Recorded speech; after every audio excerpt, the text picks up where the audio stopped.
I think that's one of the biggest treasures in the world is finding someone that you know that is great at something. I don't know if I've ever told you guys this, but I know I have if you've been on my training. But I love watching ESPN. I love watching sports.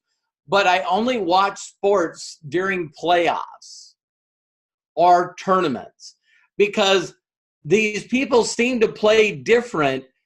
If they lose this game, their season is over.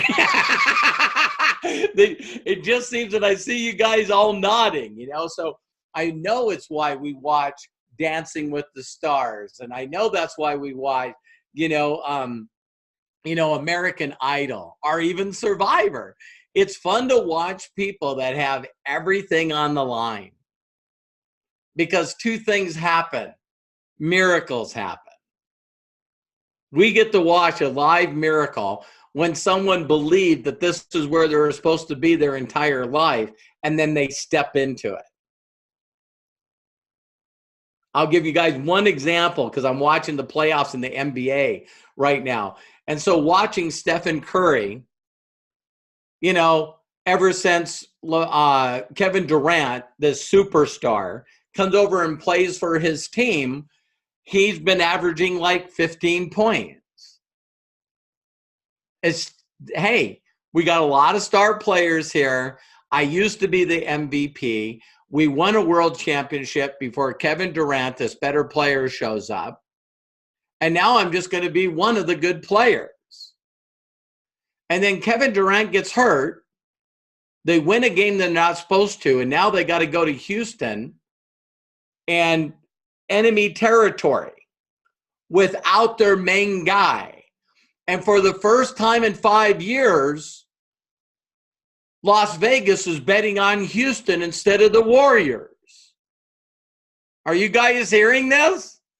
And so the coach got to sit down, Steve Kerr, and tell the players, you got to have your best game today. Not later, today. And then Stephen Curry goes out and breaks an NBA record with 23 points in the fourth quarter. He's always been a star player. But this time he had to do it. He couldn't rely on anybody else. And so that's the stories I get to see. I mean, the one that really touched my heart is Steve Kerr said that they asked him afterwards, and Steve Kerr says, you know what? I've gotten to watch 3 basketball players do this in my career. And you already know who the other 2 are. Because he used to play with Michael Jordan. And he said that when Kevin Durant played his first year for him and won MVP and won the world championship, because Kevin Durant's been looking for that moment in his time, his entire career. Now he's just adding to his career. Do you guys get my point? And so, that was a good thing. I'm glad that that was brought up, Melody, because, when are you going to be the hero for your journey?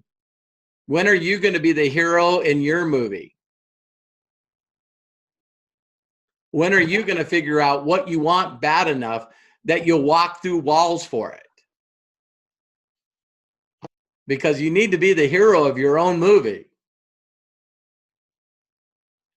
So what's the reason why? Why is it always in all these movies, it's like everything's okay until someone killed his dog? Now everyone in the movie's got to die. So if you look at Sylvester Stallone or, Rambo or Rocky movies or anything to do with a hero's journey, you know what I mean? Like Star Wars, there's something that happens to the main character to make them lose their mind in a good way. You guys know what I'm talking about? So yeah, you got to figure out what you're going to do in 3 years and how you're going to show up and who's going to be around you and write that perfect day so that you can do the stuff that irritates other people. I reached out to 22 people today, and none of them replied. And what? Did you get 2,000 people to watch the video all the way through yet? No, no. Oh, so you haven't completed the task. You haven't done the wax on, wax off. You're focused on the wrong thing. I reached out to 20 people and none of them replied. I don't remember that in the training. I got 54 pre-enrolls and none of them upgraded. Yeah, because you're not connecting with them.